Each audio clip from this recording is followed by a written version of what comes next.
Adobe dominates the creative software space, and the stock is looking to rebound as the digital media company navigates a challenging economic environment and legal challenges to a key acquisition.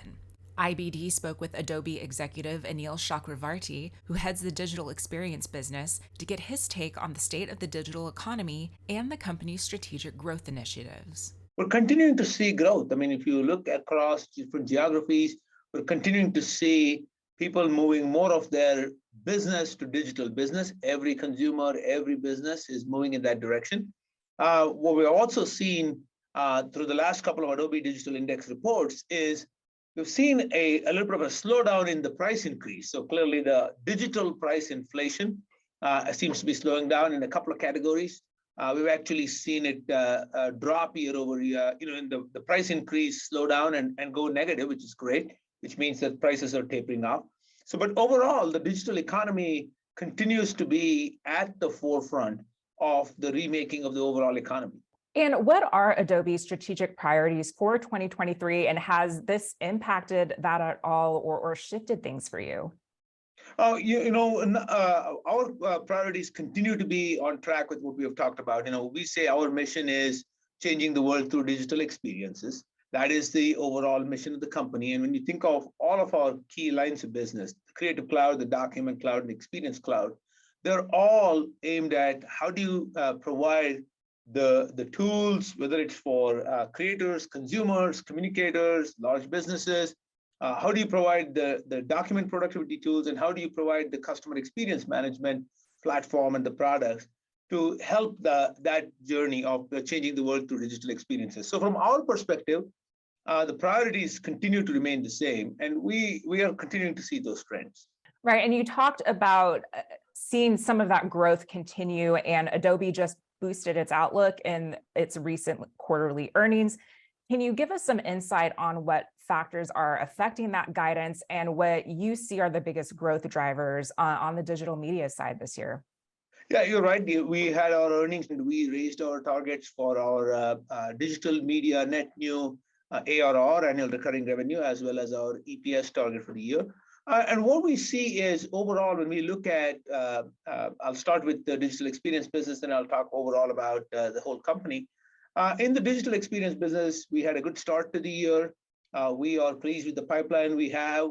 We actually have our summit conference, which is in person in Las Vegas for the first time in 4 years. We have a lot of interest, and we have thousands of people online. From what we can see, customers still view this digital transformation as one of their key priorities. And so this transformation to digital in how we work, how we communicate, how we play, I think is driving the growth across all of our business lines, and our product innovation continues to remain strong. We believe that the combination of where we are investing, the product innovation that we have, as well as what we help our customers do with our products, is helping us with the growth.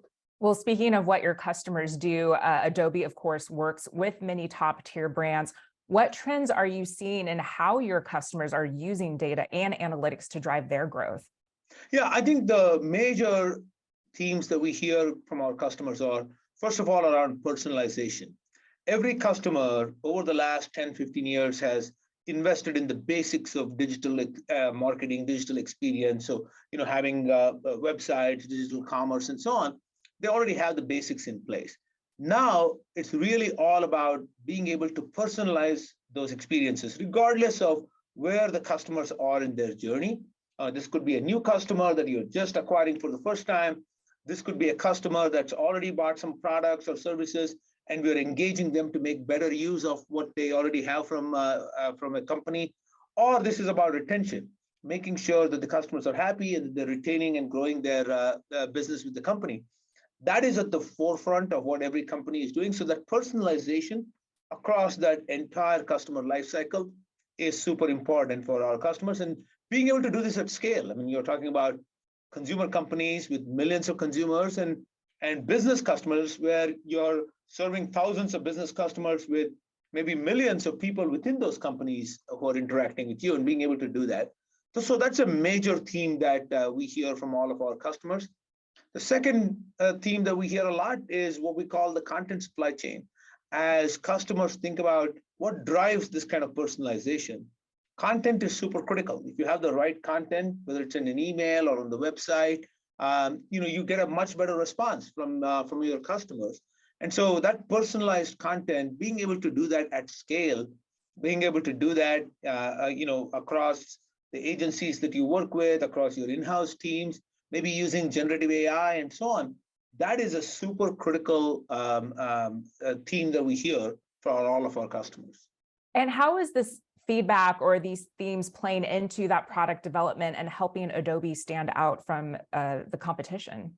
I think these directly line up with what we are investing in. If you think of personalization at scale, we really believe that the best way for customers to do it is through the Adobe Experience Platform. We have a common platform across all of the different applications. We have multiple applications, a comprehensive portfolio around content, commerce, customer data and insight, customer journeys, workflows.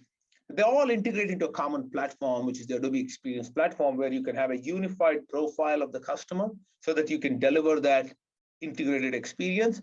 And you also have the ability to do it in real time at scale. I mean, we're talking about response time in milliseconds. So that is critical for customers to do, and that's at the heart of personalization at scale. And if you think of the content supply chain, all the innovation we have around both our enterprise products, which is like the Adobe Experience Manager for content management, as well as all our creative products, the entire Creative Cloud, whether it's Photoshop or Illustrator or InDesign, or new tools like Adobe Express, they're all aimed at making that content supply chain extremely efficient and productive and creative for our customers. And you've mentioned generative AI. It's certainly the big buzzword right now. And I'd like to get your take on artificial intelligence and how Adobe is looking to capitalize on that technology and maybe how it's impacting product development and that customer experience. We really believe that AI as a whole, generative AI definitely as well, can really amplify the productivity, the efficiency of the users of our software, whether they are marketers using the Experience software or whether they're creators using our creative tools. The generative AI can really help to amplify that and make them much more productive, and do so in a very responsible manner. We really believe in what we call the ART of AI. That's the accountability, the responsibility, and the transparency, so that you are using AI in a very ethical manner. And so what you'll see us announce is, how do we bring all of that together to really help drive the efficiency, productivity, and the creativity of our customers? Well, Anil, thank you so much for your insights today. I appreciate it. Thank you, Alexis, for having me.